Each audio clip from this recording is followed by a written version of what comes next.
sa panibagong travel vlog. So, this time around, pupunta tayo ngayon sa Hong Kong. Ayan. So, ang flight natin ay mamayang 4 p.m. So, yung stay namin is May 29 hanggang June 2.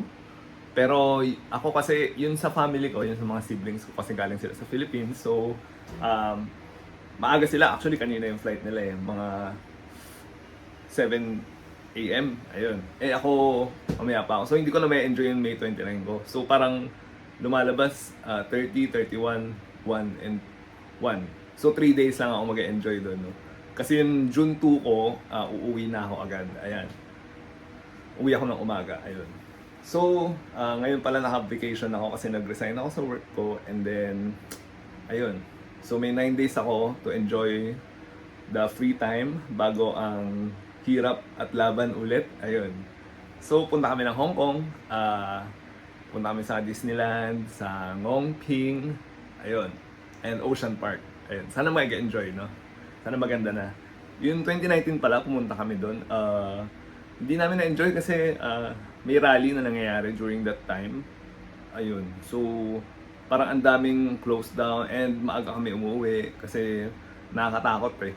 Ayun, baka mapagbintahan kami na rallista kami. Ayun. Ayun, so I'll see you in the airport, no?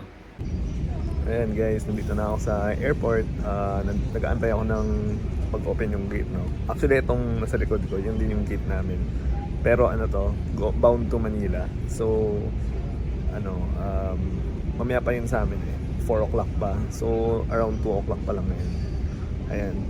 Hindi ko na napakita yung nag-book ako ng Grab, no? And yung pag-check-in ko kasi sobrang bilis lang nung check-in process.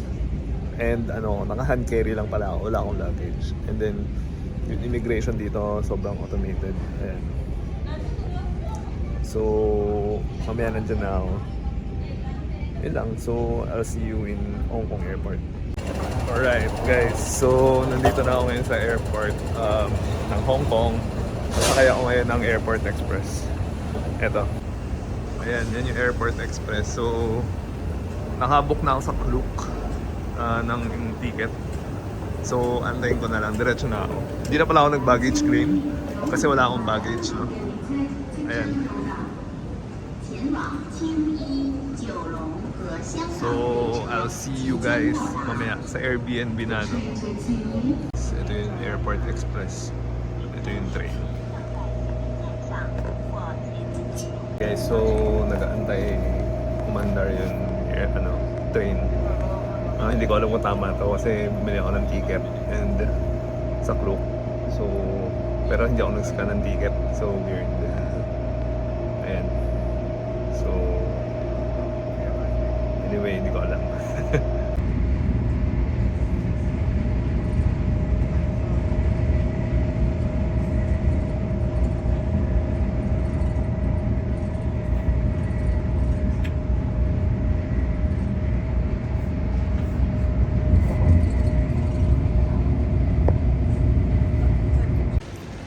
Okay, nakababa na ako sa Kowloon Station.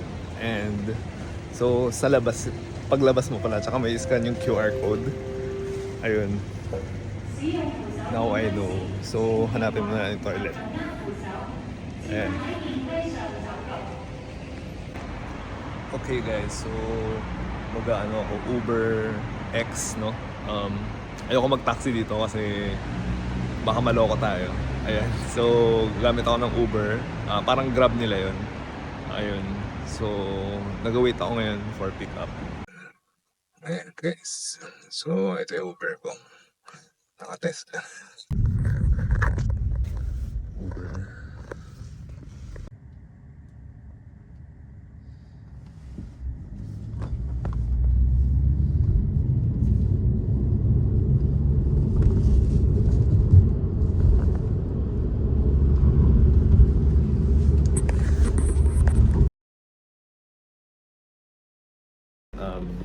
So, Airbnb. So, ito yung main entrance ng Airbnb namin. Ayan. Ito yung living room. Actually, maliit lang. Living and dining room nandito na. Ayan, medyo magulo. And then, may hallway dito. So may dalawang room dyan and one toilet. Then ito yung sala niya. I think sofa bed to. Pero sofa bed no? Sofa bed siya. Tapos ginawa lang siyang bed. Yan. So good for 3 person dito. So dyan ako natutulog with my 2 niece. Ayan. And then dito, ito yung kwarto ng eldest sis ko with his husband. So dalawa sila dyan. And then ito yung kusina. So itong kusina, pumasok tayo. Pwede ka magluto. Ayan. And then andito yung laundry. Tapos na pala yung laundry ko. Ayan. So pasok tayo dun sa hallway. Ito yung hallway. So ito yung toilet. And ito yung isang kwarto ng twin ko. Ayan, good for 1 person lang. Kaya 2 person pero masikip. Ito yung kwarto ng sis ko with his husband. And si baby Jared. So, ayun. Magkano to? Airbnb? Magkano estimate? 50 for the whole duration. 50? I think, or more than 50k? 5 days, 4 nights. 10k per night. Good for So, yun. Parang lumalabas is 10k per night. 5 days sila dito. 5 days. Yan. So, medyo pricey siya, no? open door. Magtatapon lang ako sa basura. Yun. Pag hotel ba magkano? Depende eh. Pag hotel kasi parang mas mahal Baka yata. mas mura. Hindi mo ako sure na ano. Check ko pa. Pero max na siguro yung 50. Parang kasi ano ko 26 tsaka 20 plus. Ano ko 50. Ayan. So, ito yung ano namin. Medyo maliit siya. Hindi kasi mas mahal pag hotel kasi per room. Tapos diba, marami kasi tayo. Ayun. So, almost ano siya, 50k siya, no? So, kasi 5 days, 5 nights. 5 nights pala, no? Yun. So, ayun. Pag hotel ka kasi, mas mahirap, mas mahal siya kasi marami kami. So, 9 person kami. So, ilang rooms ibubok mo doon, di ba? So, ang hotel good siya pag siguro mga dalawa lang kayo or siguro 4 kayo. Yun, may trade-off siya. Pero pag marami kayo, mas okay ang Airbnb sa tingin ko. Ayun lang. So, ito na yung room tour natin. Yun. So, punta rin kayo dito sa Hong Kong. And hope you can enjoy. Medyo maliit lang yung room niya kasi maliit talaga bahay dito sa Hong Kong. Mahal kasi ang real estate dito. Ayun. So, I'll see you again. Sa